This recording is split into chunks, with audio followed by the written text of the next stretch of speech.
we have been working on this methods to describe the molecular vibration, which is kind of very general, right? If you read the literature, the room temperature superconductor happen to be a molecular crystal.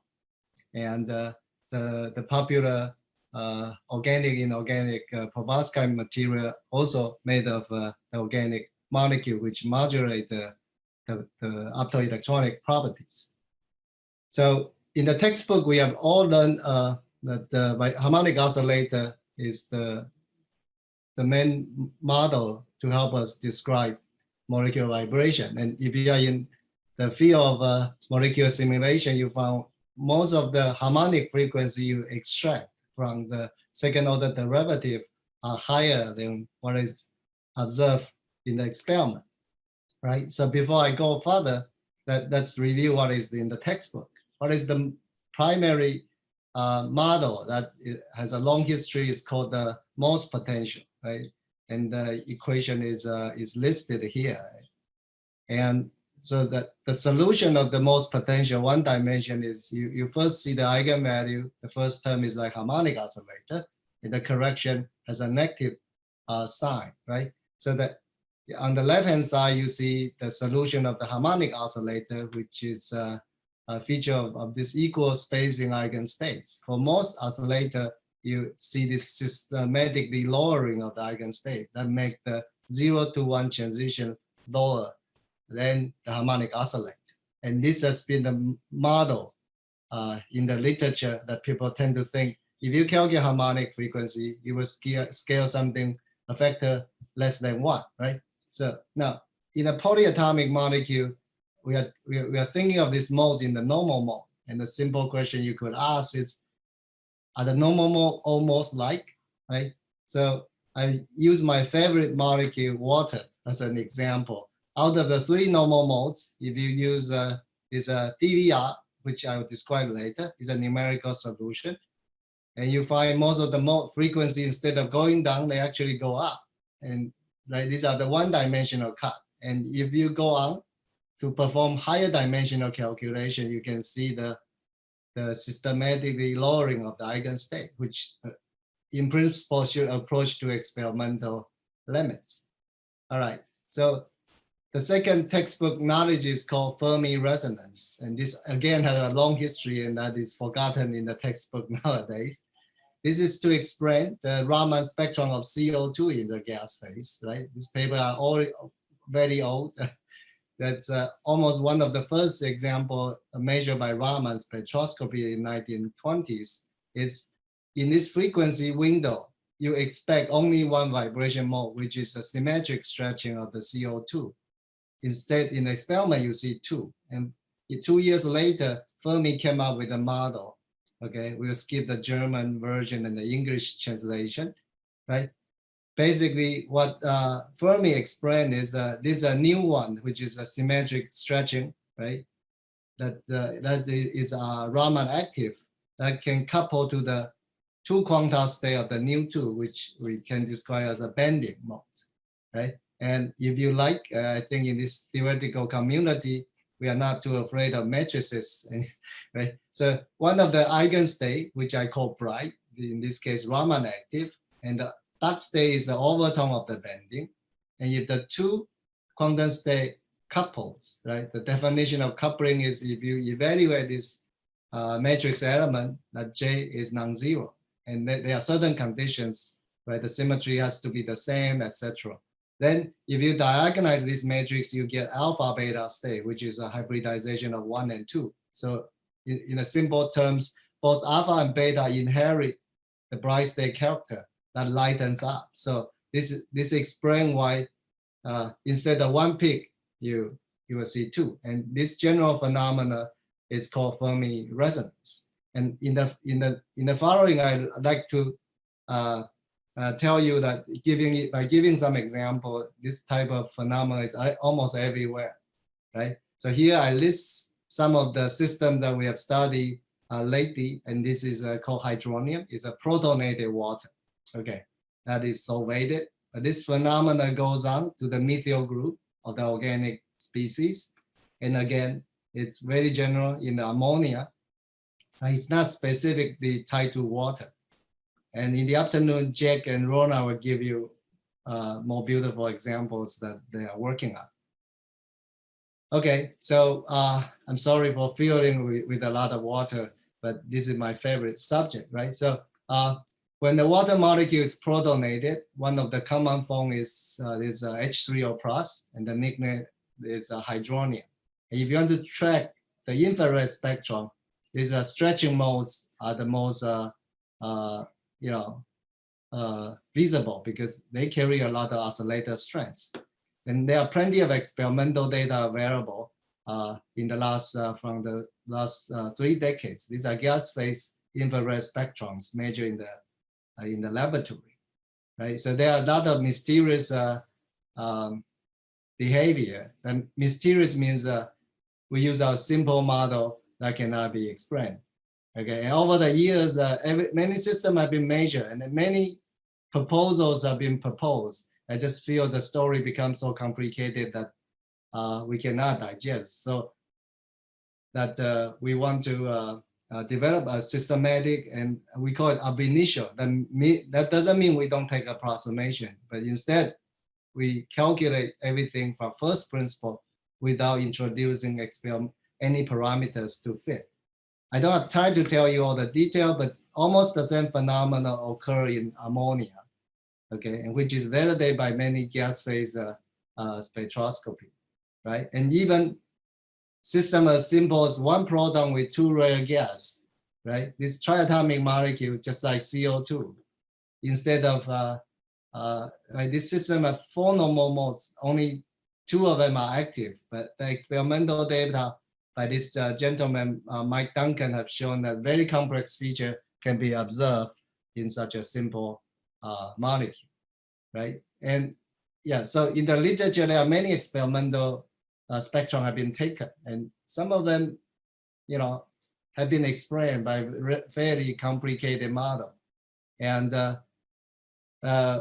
our standards are, these spectrums are not meant to be just reproduced. They deserve to be understood.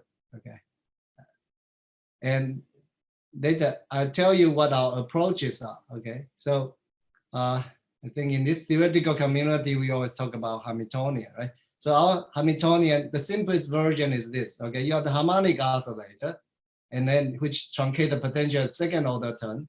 So the enharmonic part, the immediate enharmonic parts are the third and the fourth order. So this type of a coupling model, well, this is not a model. This Hamiltonian is called quartic potential. Okay, and it's truncated. All right, but there's no parameter because the third and fourth order can be evaluated directly from first principle calculation. And this is very common in a commercial package such as Gaussian. Okay, then what they do is they solve the eigenvalue problem by second order perturbation theory, right, which is listed here. So the eigenvalues are corrected up to the second order, while the wave function is corrected up to the first order, right? And if you are familiar with the non-degenerate perturbation theory, you know the problem of this theory is when 2 eigenvalues are very close and the perturbation theory start to fail, and you have to use the degenerate version, which basically you're solving a matrix. All right, what if the potential surface is more enharmonic beyond quartic potential? Yeah, all right. So what our contribution of this part is actually started by an undergraduate student, Kunlin, a couple of years ago. So because we want to treat resonance, right? The key word is Fermi resonance, so we can't use perturbation theory. So what he did is, as a bold young man, right, he fully expressed this Hamiltonian in a matrix form. And actually my role is to discourage him from trying. And the good thing is he didn't listen to me and he succeeded. So the trick is you need a very efficient way to diagonalize this humongous matrix. It's nowadays possible. And what if a potential surface has higher order than quartic? You can use this numerical method called discrete variable representation, in short, DVR, which I talked about earlier. These are numerical schemes. You express your potential energy surface on the grid point. Here I use the simplest evenly spaced grid as an example, but in reality, we use Gauss-Hermit quadrature or other more efficient way to express the potential energy surface. Then you can have the potential operator and the kinetic energy operator expressed. So in these schemes, there are less approximations. That is, you can go beyond the quartic term. So you can have all the high order term you want, right? The problem is, again, the matrix quickly become very big, and the cause is the number of grid points to the dimensionality. All right, so you can see that you can't treat too high a dimension if you don't make any approximations. All right, yeah, so in this case, I just use hydronium as an example, and if you pay attention to the number on this corner, that tells you the number of points we have to scan. So if you scan a three-dimensional potential surface using just the stretching modes, the experimental data from Mark Johnson is shown in gray trace below, right? So right now, if we use the 3 OH stretchings, we actually get a frequency that is fairly close to the experimental value. In this case, no longer we need the rescaling parameter. However, we cannot reproduce this splitting, right? And what it takes is you have to, since I've told you the answer right at the beginning, if you include the bending mode, which is at about 16, the fundamental is at about 1600 wave number, the overtone will be right here. So if I flick back and forth, you see the overtone will lead to the splitting that is shown in our 5-dimensional calculation. But in this case, we have to scan the potential with more grid points. Okay, so to explain this phenomena, such a big size of the matrix is simply too large. So what we do is we choose this fully solvated hydronium because the symmetry is there to help us. So instead of examining the coupling among these 6 quantum states, because there are 3 stretchings and there are 3 overtone of bending, we use the 3-4 symmetry to simplify the whole system into a 2x2 matrix, which I can elaborate later if needed, right? So the simplification allows us to extract this coupling term J directly from observed experiment.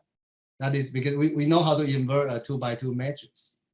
All right, then we see a peculiar trend. That is, if hydronium is solved by the rare gas, right? Our intuition tells us that heavier rare gas have a strong hydrogen bond, but the coupling term, which actually reduce in the magnitude as the solvation of hydronium becomes stronger.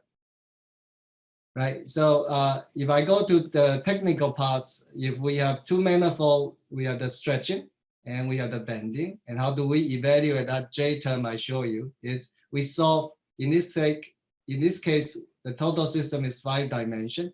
But if we solve the 2D and the 3D, we use the eigenvalue to recast this Hamiltonian. Then we get the operational way to calculate the coupling term that I refer as J.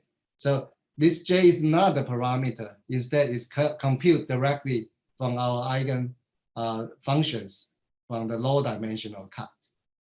All right, so this has been turned out to be quite effective way. And so we were able to convince our collaborator in Japan to measure the experimental spectrum of the neon tag and argon tag again.